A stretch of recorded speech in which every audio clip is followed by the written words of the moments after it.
On November 18, 2006, a Saturday in spring with partly cloudy skies and a mild temperature of 20 degrees Celsius, typical for that time of year in the interior of São Paulo, Roberto Goncalves, 52, and his wife Helena Goncalves, 48, disappeared without a trace from Sitio Recanto das Araras, a 4-hectare property located in the rural area of Atibaia, 65 kilometers from São Paulo city. The couple had acquired the property just 6 months earlier, fulfilling their dream of having a countryside retreat after 25 years. Working as merchants in the Lapa neighborhood of São Paulo, the property, situated in a region of valleys and mountains with access via a 3 kilometers dirt road, was known for raising chickens, growing vegetables, and a few fruit trees. Roberto and Helena visited the property on weekends and holidays, keeping their apartment in São Paulo as their main residence. That Saturday morning, at 7:35 a.m., the couple left their apartment in the Lapa neighborhood, heading for the farm. As recorded by the security cameras of the condominium where they lived, Roberto was driving his 2002 Fiat Prada, license plate KMJ3842, carrying supplies and tools for small repairs on the property. The last confirmed communication was a call from Helena to their daughter Mariana at 10:12 a.m. that morning, informing her they had arrived safely at the farm and planned to return on Sunday around 6 p.m. The couple's absence was noticed only on Monday, November 20th, when Roberto did not show up at the electrical supply store he had managed for over 2 decades in Lapa's commercial center. Employees attempted to contact him by phone without success. Concerned, Mariana Goncalves, 27, their only daughter, tried calling her parents repeatedly throughout the day, but all calls went directly to voicemail. At 7:40 p.m. on that Monday, after failing to reach her parents, Mariana drove to the farm with her husband Carlos Ferreira. Upon arriving at the property around 9:15 p.m., they noticed that the main gate was unlocked, which was unusual, as Roberto was extremely cautious about security. The family car was not in the garage, the house lights were off, and there were no signs of forced entry. Inside the house, they found a meal that appeared to have been prepared for lunch that Saturday. Rice partially cooked in the pot, chopped vegetables on the counter, and a table set for 2. On the morning of November 21st, Mariana filed a missing person report at the Atibaia police station, reporting her parents' disappearance.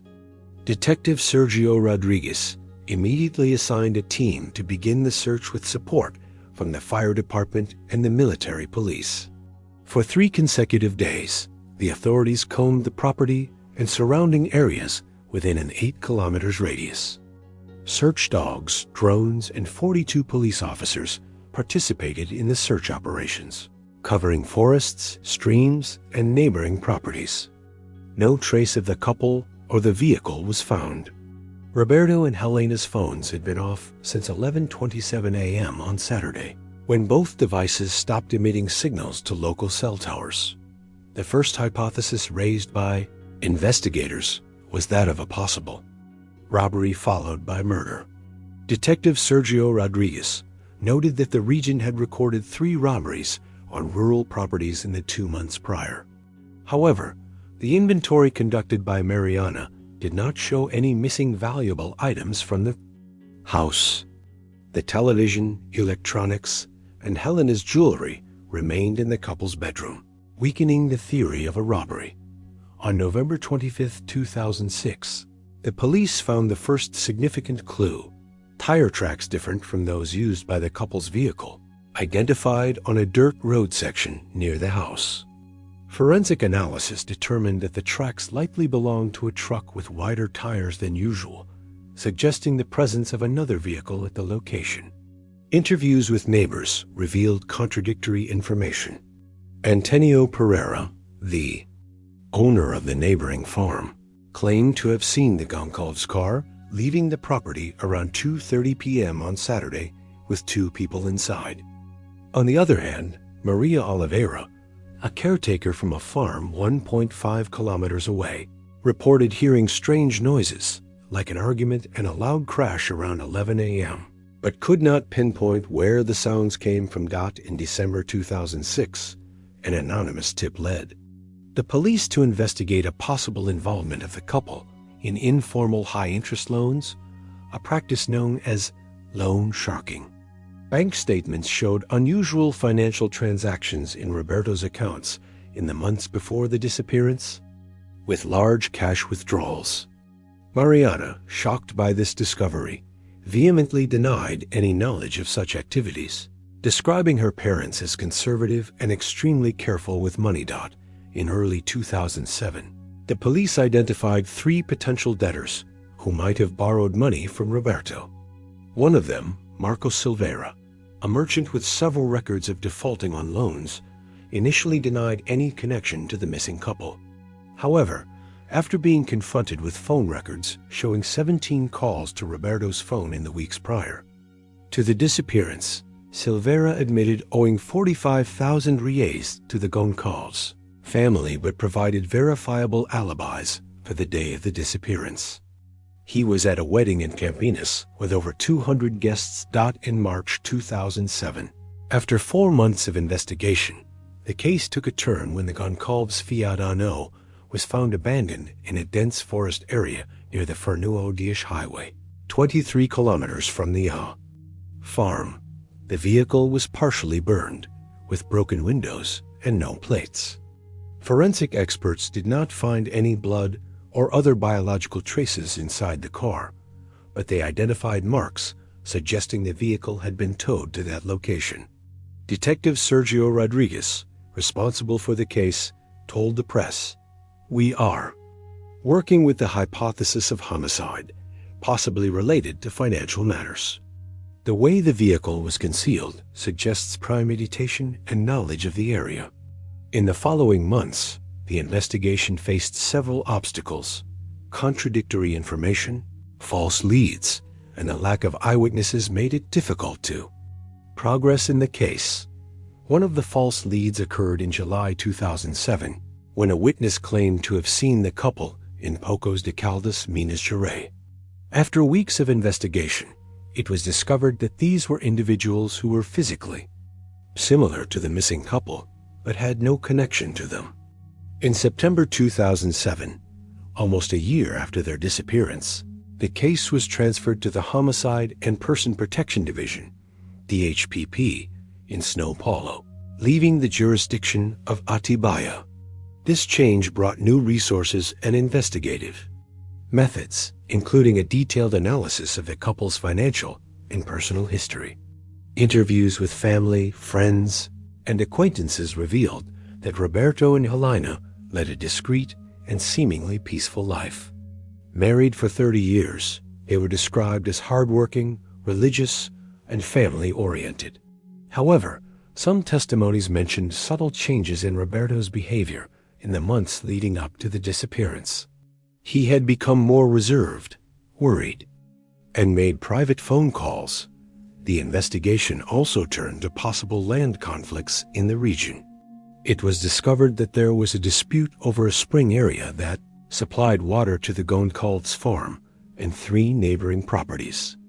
A document found in Roberto's office drawer contained notes on land measurements and mentions of a possible boundary invasion by a neighbor identified only as JS. In mid-2008, with the case nearing 2 years without resolution, the family hired a private investigator, former civil police officer Ricardo Mendes. His approach brought new perspectives, including the theory that the couple might have faked their own disappearance due to debts or threats. However, this hypothesis was considered unlikely by the police, given the couple's strong bond with their daughter and grandchildren, as well as the absence of any financial activity in their bank accounts after the disappearance. In 2010, the Goncalves case was added to the list of cold cases by the São Paulo police, with periodic investigations but no significant progress. The family never stopped seeking answers, conducting annual campaigns on the anniversary of the disappearance and maintaining regular contact with the authorities. March 8, 2020, exactly 13 years, 3 months, and 19 days after the disappearance, an apparently trivial event reignited the case. Jose Pereira, the new owner of the Recanto das Araras farm, which he had bought from the Goncalves family in 2012, called a plumber to address a recurring problem with the house's sewage system.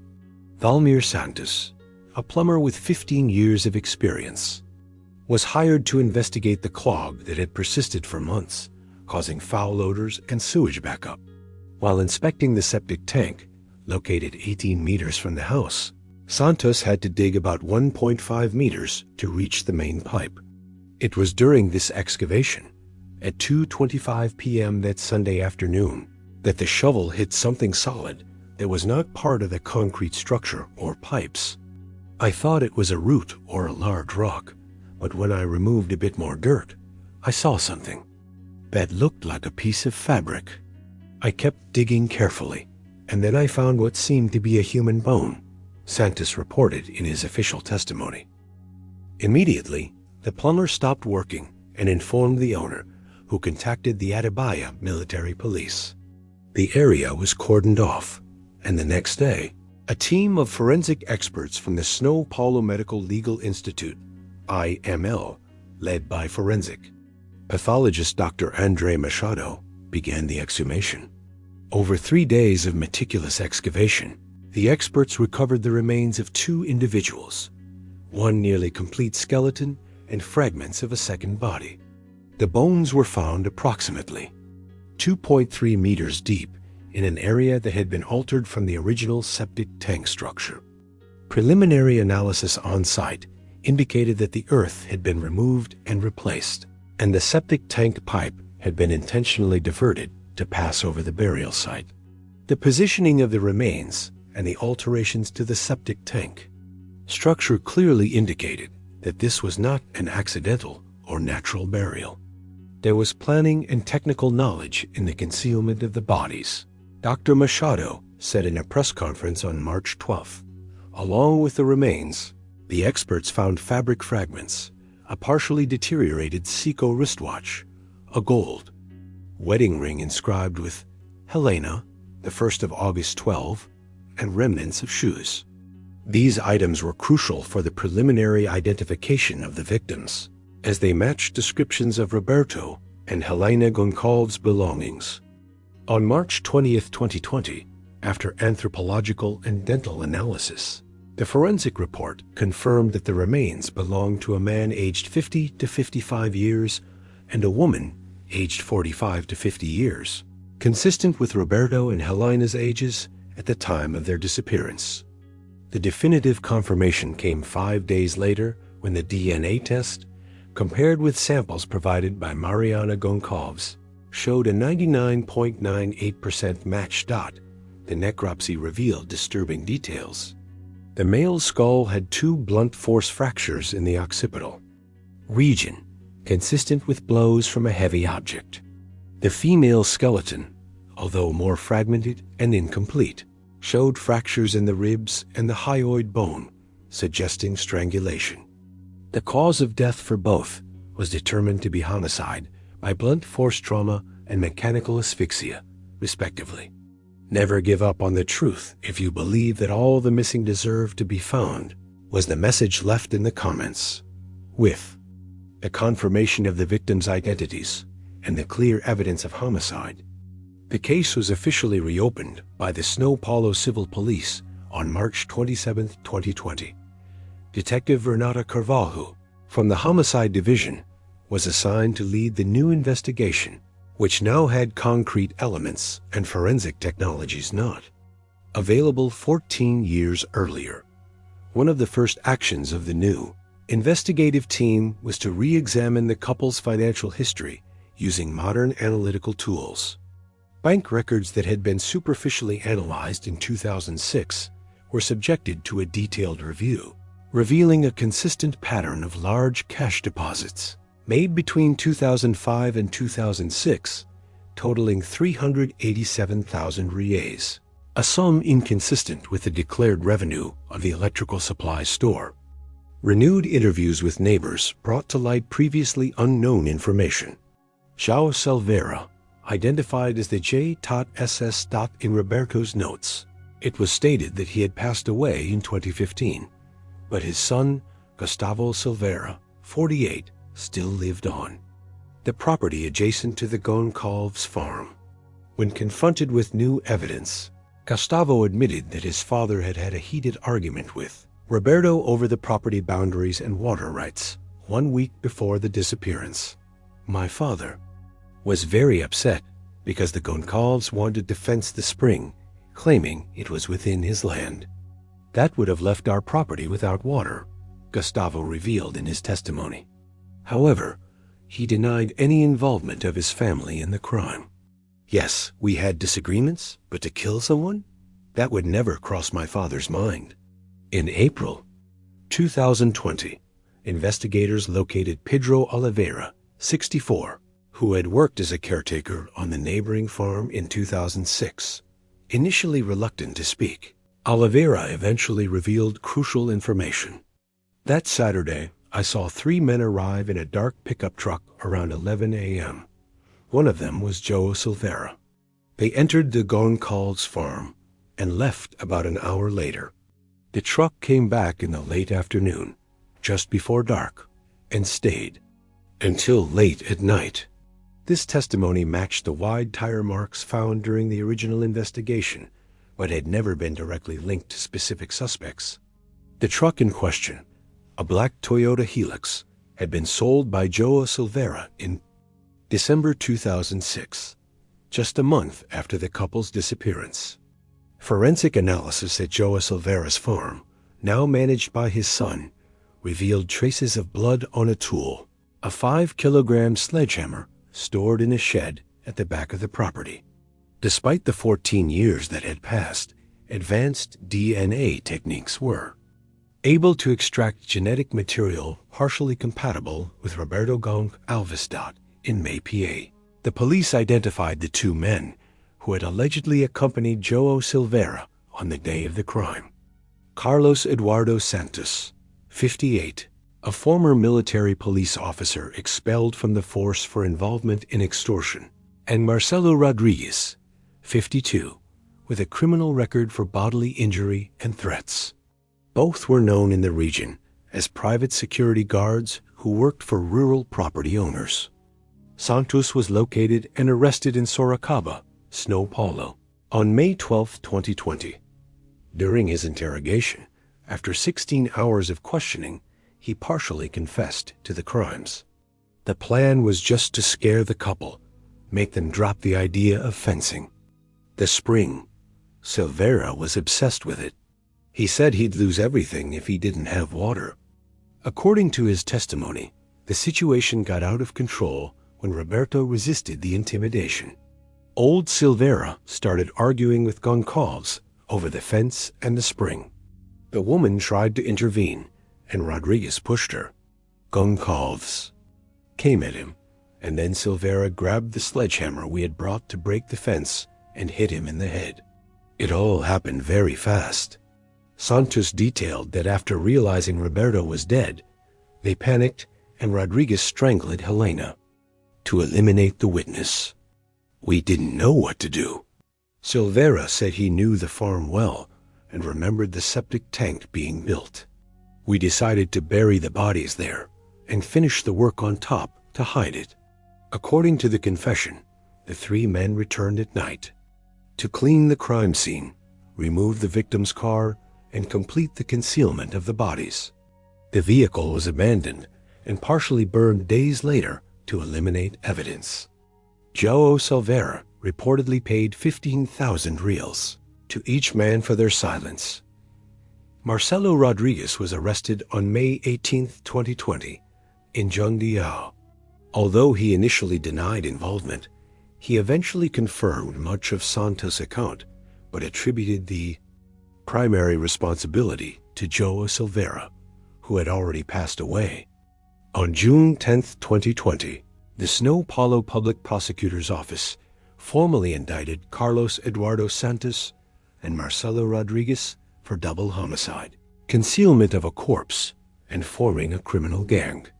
Although João Silveira could no longer be criminally charged due to his death, the investigations confirmed his role as the mastermind behind the crimes. The trial, held in November 2020, attracted intense media coverage.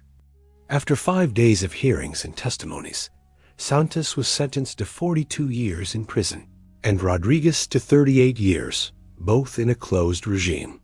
For Mariana Goncalves, the resolution of the case brought a mix of relief and renewed pain. For 14 years, I lived with the irrational hope that they could be alive somewhere. Now I know they're not, and for such a trivial reason as a dispute over water, but at least I can give my parents a dignified burial and move forward with the grieving process that had been on hold all these years. The Goncalves case sparked important discussions about rural land disputes in Brazil and the need for formal mediation in conflicts over natural resources. In 2021, the São Paulo Legislative Assembly passed the Goncalves Law, State Law 17,825/2021, which establishes specific protocols for mediating conflicts related to water resources on rural properties. The discovery of the bodies, 14 years after the crime, also highlighted the importance of perseverance in missing persons investigations. The chief of the São Paulo Civil Police said in an interview, "This case teaches us that there are no closed cases until definitive answers are found. New technologies and the determination of investigators can shed light on even the oldest cases." 5 years after the resolution of the Goncalves case, the impact on missing persons investigations in Brazil remained significant.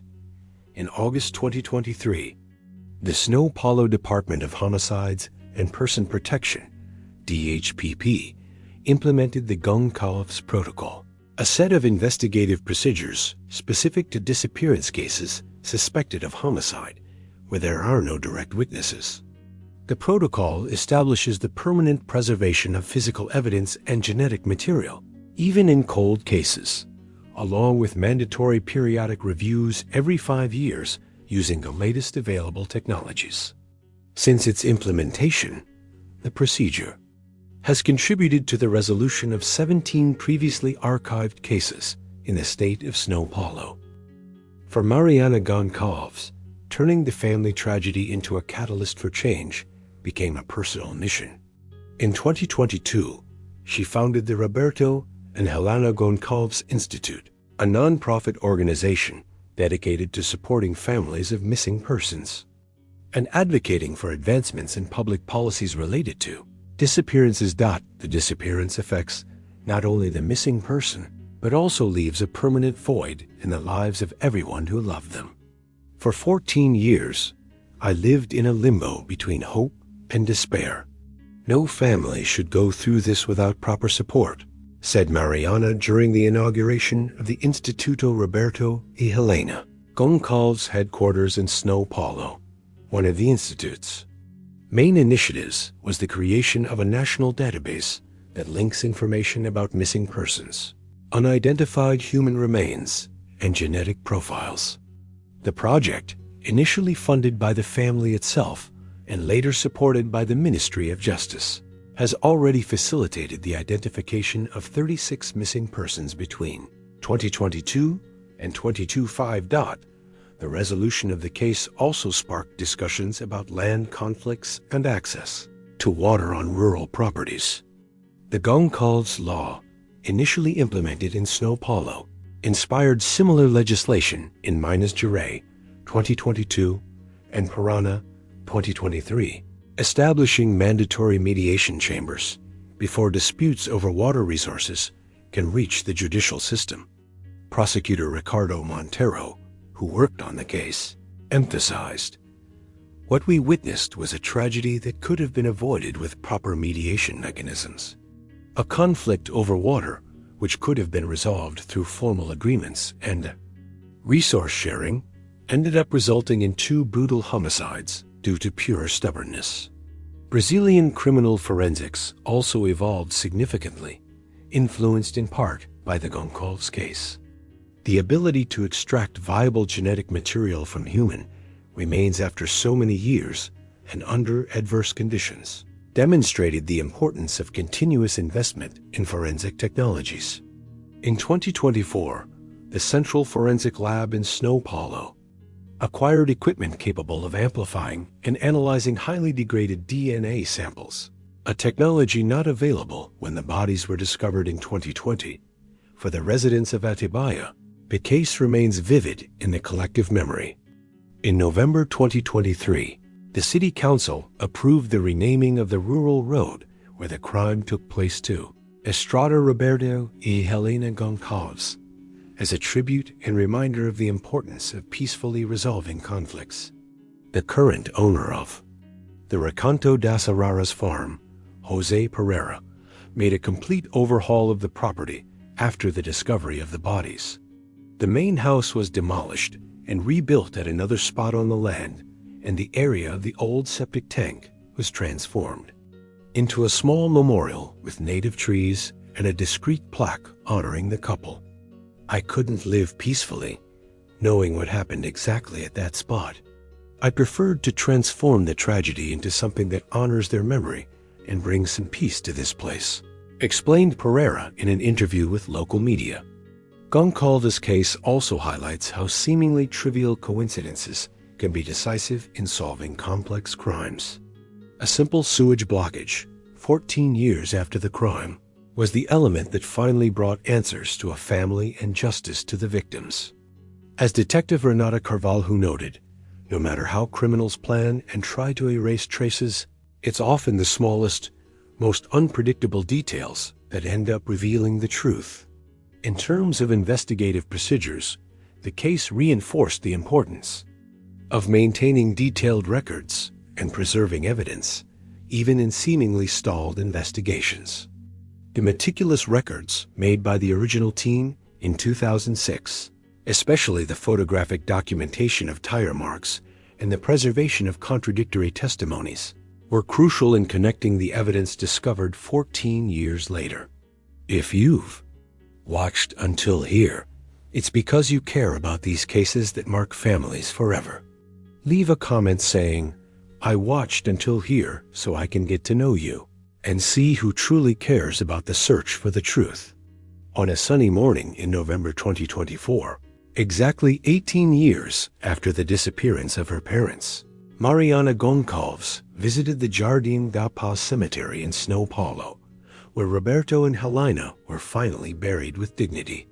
Unlike the previous visits to the symbolic memorial she kept when the bodies had not yet been found, now there was a concrete place to lay flowers and nurture memories. The cycle has finally closed, Mariana reflects as she adjusts a pot of sunflowers, her mother's favorite flowers, on the gravestone that bears her parents' names and the inscription, "The truth, although late, brings peace to those who remain and justice to those who have departed." The Goncalves case, as it became known nationally, has become a symbol of the complex reality of disappearances in Brazil. According to data from the Brazilian Forum on Public Safety, approximately 80,000 people go missing annually in the country. Of these, about 30% are eventually found alive. 10% are confirmed as fatal victims, and alarmingly, 60% remain as unknowns, leaving entire families suspended in a painful emotional limbo. For public safety experts, the case exemplifies both the flaws and advances in the Brazilian investigative system. Retired Detective Sergio Rodrigues, who started the investigations in 2006, acknowledges the limitations faced at the time. "We worked with scarce resources, without access to technologies that today are basic. Perseverance and luck turned out to be as important as technique." The resolution of the case after such a long time also prompted a reflection on the nature of delayed justice. Carlos Eduardo Santos and Marcelo Rodrigues served their sentences in Tremem Penitentiary, while João Silveira, the mastermind, died without ever being held accountable for the crimes he ordered. For prosecutor Ricardo Montero, this represents one of the most frustrating aspects of the judicial system. Delayed justice is inherently incomplete. The main moral culprit for the crimes escaped legal accountability, which leaves a sense of incompleteness.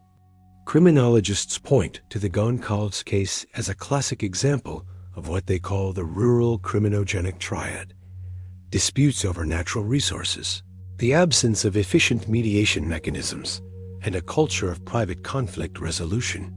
In more isolated rural areas, there persists the mentality of resolving disputes on the land itself without resorting to authorities.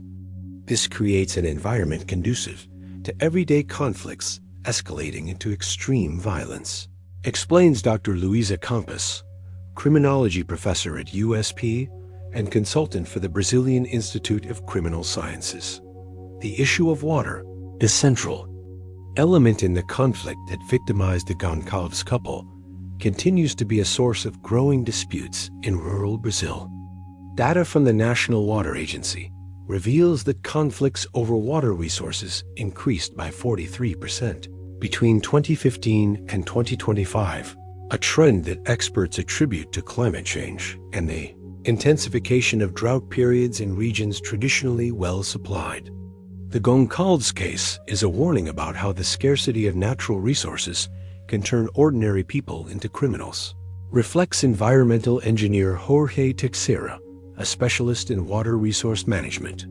What we saw there was a preview of conflicts that are likely to intensify in the coming decades as water becomes an increasingly contested commodity. For the investigators who dedicated years of their professional lives to the case, the resolution brought ambivalent feelings.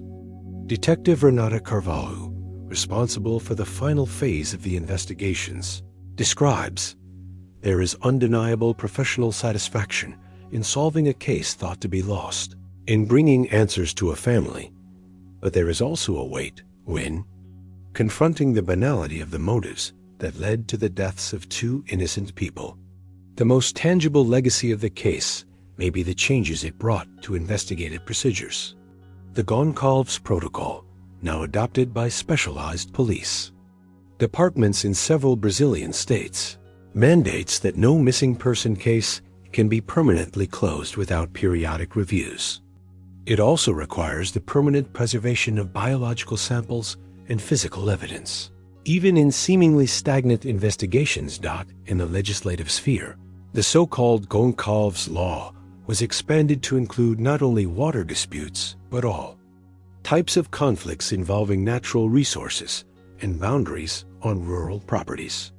The legislation, initially adopted in São Paulo and later in 7 other Brazilian states, obligates rural property owners to formally register agreements on the shared use of resources and establishes specialized mediation chambers for agrarian conflicts. None of these changes will bring Roberto and Helena back, acknowledges Mariana Goncalves. But knowing that their deaths contributed to preventing other families from experiencing the same suffering brings some meaning to a tragedy that otherwise would have been just an absurd and purposeless loss.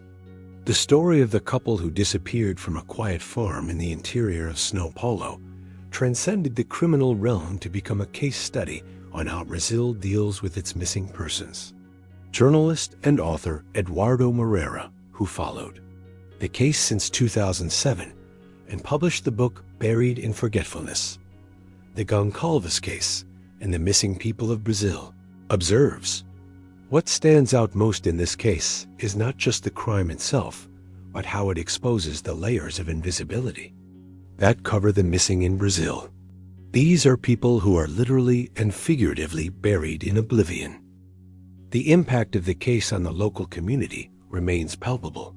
In Atibaia, the road renamed in honor of the couple has become a symbol of community reconciliation.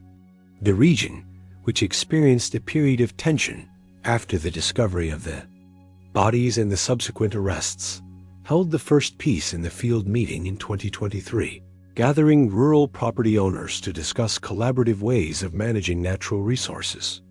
This community learned the hard way that water is not something to kill for, but a resource that should unite people in search of shared solutions, said the mayor of Atabaya during the event, which now takes place annually on November 18th, the anniversary of the couple's disappearance.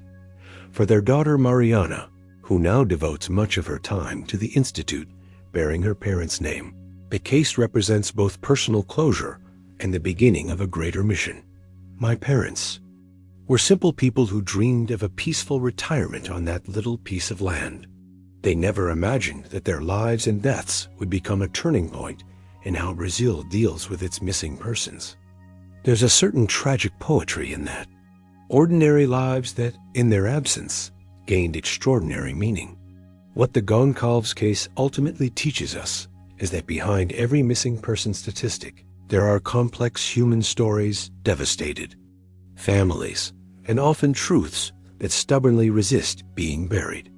As a sewage blockage revealed after 14 years, the truth, like water, always finds a way to rise to the surface. If you enjoyed this documentary, don't forget to leave your like, subscribe to the channel, and share it with friends and family. Every share helps keep the memory of people like Roberto alive and reminds us that no one who is missing should be forgotten. Until the next case.